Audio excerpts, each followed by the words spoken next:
Assalamualaikum, salam sejahtera.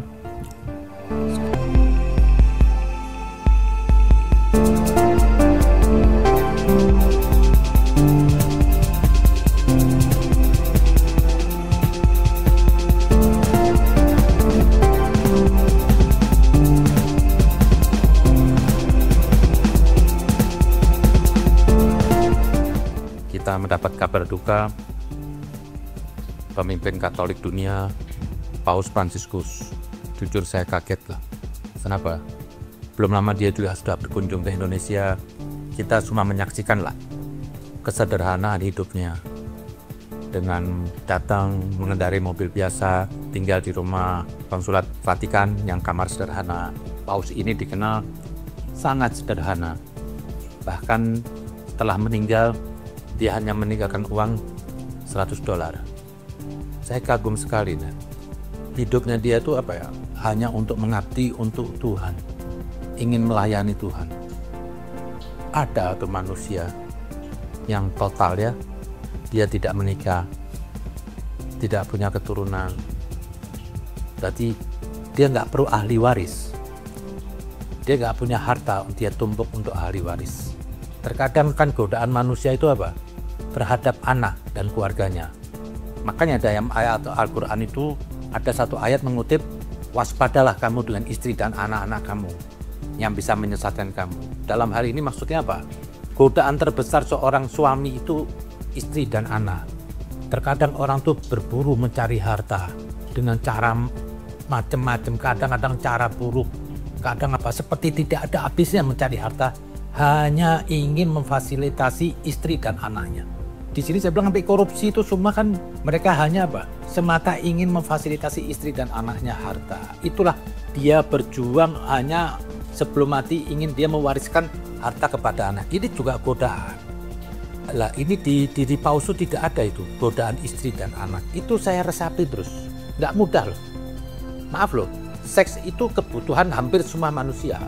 Seks itu kebutuhan orang besok mau mati itu masih punya seks. Seks itu orang sudah nggak mampu, kakek-kakek masih punya kecenderungan, sekalipun dia nggak mampu. Ini godaan terberat. Nah, ini Paus dia tanggalkan semua itu. Kalau sudah begitu, dia sudah nggak berpikir untuk dirinya, tidak berpikir untuk keluarganya, mau nggak mau dia akan berpikir untuk orang lain. Saya kagum dengan kehidupan dia. Nah, di pribadi Paus ini sangat dekat dengan orang-orang miskin. Dan dia juga berperilaku sebagai orang hidup sederhana. Sepatunya kalau kita lihat, maaf loh, kalau orang bisa boleh bilang tuh butut lah. Orang tuh kenapa? Untuk mengabdi sama orang, dia harus merasakan dulu dirinya. Nah, di saat dia tidak berlimang harta, dia akan merasakan bagaimana pedihnya orang tuh kecil. Paus sangat dekat lah. Dan satu lagi nih, Paus Fransiskus ini, satu yang saya lihat pembelaan dia terhadap orang-orang mustadafin, orang-orang yang tertekan, orang-orang yang dizalimi. Bagaimana dia concern terhadap Palestina itu. Dia nggak peduli sekalipun melawan hegemoni kekuatan dunia yang di situ ada Amerika, dia utarakan. Orang kalau sudah nggak gila harta, dia nggak diganggu apapun dan dia akan berkata apa yang sebenarnya. Selama orang masih terikat dengan harta, dia akan jadi munafik. Kenapa? Saya takut mengeluarkan suatu statement kalau nanti mengganggu harta saya. Ini di Paus sudah tidak ada lagi. Dia sudah merdeka dengan itu. Satu yang saya kenal Paus Fransiskus yang saya kenal ini. Di sini saya lihat dengan kesederhanaannya. Waktu dia sakit saya cukup mendoakan supaya dia panjang umur. Tapi mungkin umur kita nggak tahu. Meninggallah Paus Fransiskus ini. Ya saya terus kontak lah. Saya juga sedih. Karena terkadang kalau orang baik, orang berilmu itu kalau meninggal seperti meninggalkan lubang yang tidak bisa ditambal lagi. Kita butuh orang-orang seperti Paus itu yang peduli kepada siapapun. Dia datang ke Indonesia, kita lihat sendiri bagaimana dia berhubungan dengan umat Islam di sini, bagaimana dia memuji Indonesia. Mereka duduk di Istiqlal, bagaimana Imam Masjid Istiqlal, Nazaruddin Umar itu mencium kepalanya. Saya senang itu. Di situ kelihatan sekali tidak ada nih perbedaan agama. Mas saya bilang perbedaan agama ini hanya ribut di kalangan orang-orang awam. Di kalangan orang-orang yang sudah tinggi itu tidak ada lagi gap-gap perbedaan agama. Makanya ada perkataan andaikan orang awam beragama ini bisa berdiam diri, niscaya orang banyak nggak ribut. Jadi konflik agama ini hanya seputar di orang awam aja.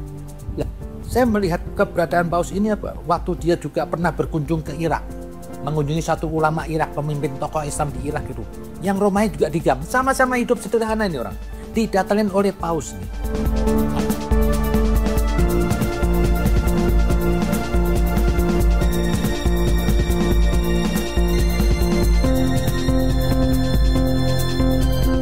Ada tuh di videonya dia bersalaman, berdoakan, ini kan indah. Saya kadang berpikir, kenapa kok orang beragama ini harus ribut? Padahal semua agama tuh hendak mengajak kepada kebaikan. Padahal semua agama melarang adanya kebencian. Kenapa kok harus ribut? Tolonglah lihat dari dua peragakan ini, dua tokoh besar. Yang satu Paus, yang satu Ayatullah Safa dari Irak. Itu bisa berhubungan baik. Itulah yang saya sedih lagi tuh. Karena apa? Ya namanya kita umur kan nggak bisa bertahan. Semoga pengganti Paus Fransiskus juga memiliki karakter yang sama. Sederhana, tidak punya apa-apa. Dia dikuburkan minta sederhana. Datanglah berapa tokoh dunia datang ke sana. Berkunjung.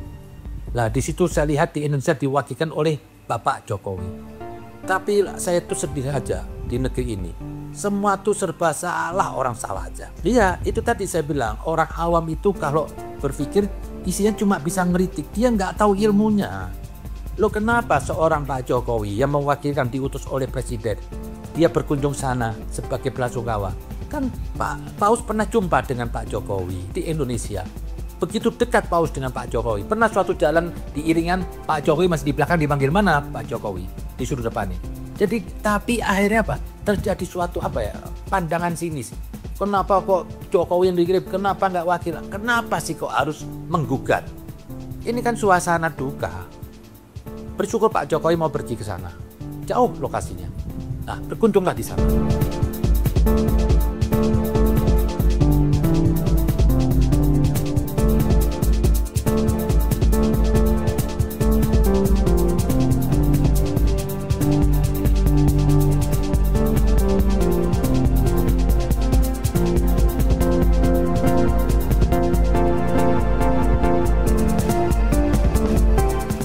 Saya lihat di situ Pak Jokowi di hadapan jenazah Pak Paus, Jokowi mengheningkan cipta dan mengangkat doa.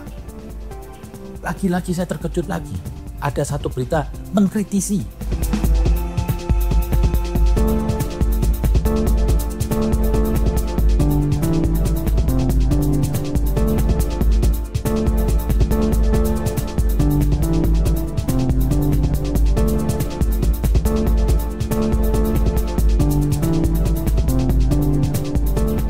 Kenapa Pak Jokowi mendoakan secara Islam? Tidak boleh mendoakan secara Islam. Yang saya lihat dari tulisannya apa? Dia mengutip surat At-Taubah ayat 113. Dia bilang apa? Tidak pantas bagi Nabi dan orang-orang beriman memohon ampunan bagi orang-orang musyrik.